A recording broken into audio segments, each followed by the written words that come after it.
All right, so with me here is the last Bardjohn of Calypso, Kurt Allen from Trinidad and Tobago. And Kurt, I just want to ask you a few things in terms of the Calypso fraternity in Trinidad. Sure. Um, we have seen a number of articles popping up, right, in regards to the running of TUCO. And there seemed to be some division within the ranks, right? What's your take on the whole thing? Well, first off, as you know that this year is called the Year of Calypso. And people who understand what is Calypso and they understand this is the Year of Calypso, then those things wouldn't be surprising because Calypso is associated with Bacchanal and commerce and Mugalan. I have been here actually, but I saw the same things probably you saw. It's making its way on social media. And, it's very disheartening.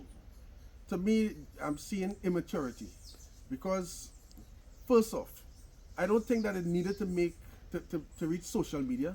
I think that there are other ways that as Calypsonians, since when we cannot speak to each other, I think that we missed the ball by not keeping this internal.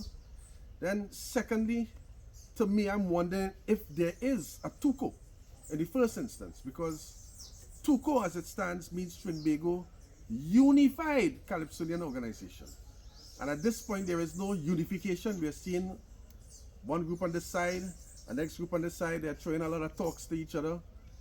So it doesn't look good. And I think that if I'm to make a contribution to that or to contribute in any way, I would like to bring back to make sure that the unified, Trinbago Unified Calypso Organization, I think the focus should be placed on the unification now.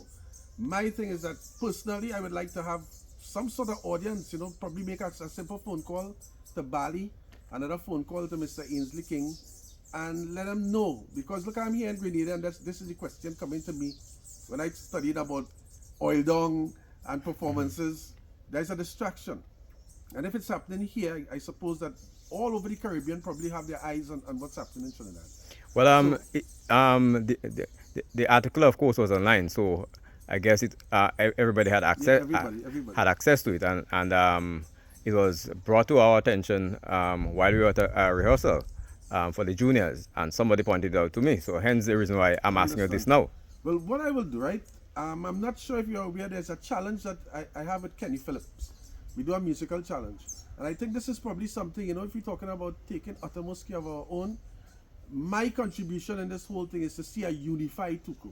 So I will want to make some sort of outreach to both Bally and Mr. Ainsley King, and I'm calling right now upon Mr. Kenny Phillips. We know that we have our musical challenge, but you're also part of of TUCO, and you're a Calypsonian.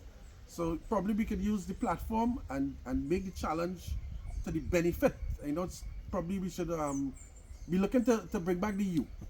So Kenny, this is a challenge to you. Let's have a little talk later. I'll give you a call later, and let's have a talk on this and see how we could bring these two factions. Because Singing Sandra said, the late Singing Sandra said something that we always should remember. When you really look at it, nobody wins a war. And right now I'm seeing a war that is about to start with two major players in Calypso. And so if nobody wins a war, I don't want to be part of the war. I want to be part of the unified TUCO. So I think what I'll do is see this challenge to Kenny Phillips now. Let's have a talk and let's see how we could stop this kind of immaturity and this back and forth. This is something that we don't need in the Calypso fraternity right now. We need peace, love, and unity, because that's what we preach. Let's practice it. Well, I totally agree with you because speaking from a Grenadian standpoint, where we have two Calypso associations, I can tell you the damage that this has done to Calypso. When we should be speaking with one voice, Right. you have one party, based on whatever reason, would go contrary to what the other party is doing instead of fighting for that common cause, which is Calypso and the betterment Exactly. of the art form. Exactly. And we don't want that to happen in Trinidad. We don't want two factions, two set of Calypso organizations. And I'm seeing that probably that is where this could head if we don't, take stock and hold the bull by the horn. What I will advocate for, and I'm saying clearly, I'm not going to choose sides, whether it's Bally side or Ainsley King side. That's not my thing. What my side is unity. And if we can't have a unified TUCO, well then that is where we have a problem.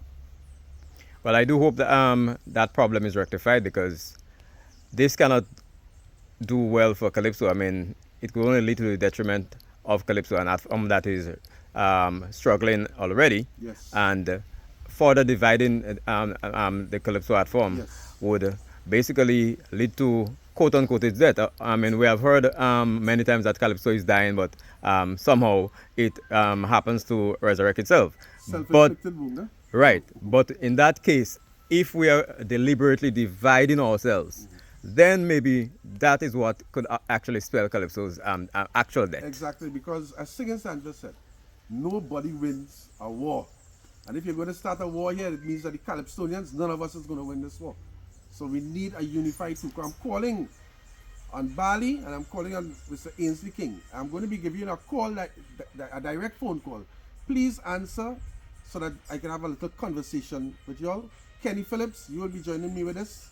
Let's call them. Let's have a conversation. Let's see how best we can bring back the U, because we'll just have a TUCO, a Trinbago Calypsonian organization. I'm not a part of that. I want to be part of Trinbago Unified Calypsonian organization. Definitely. And the Caribbean especially, and even the wider world, the diaspora, they look to Trinidad for guidance when it comes to Calypso, right?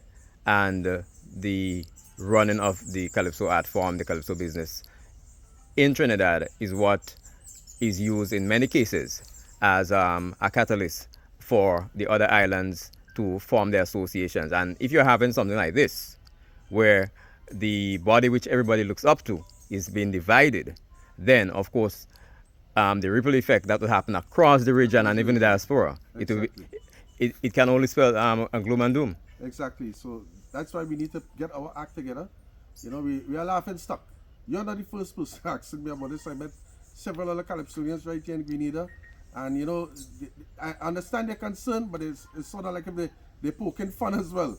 And Trinidad and Tobago doesn't look good. As you just heard, you know, people from the diaspora all over in terms of, you know, wherever Calypso is, they look towards Trinidad and Tobago.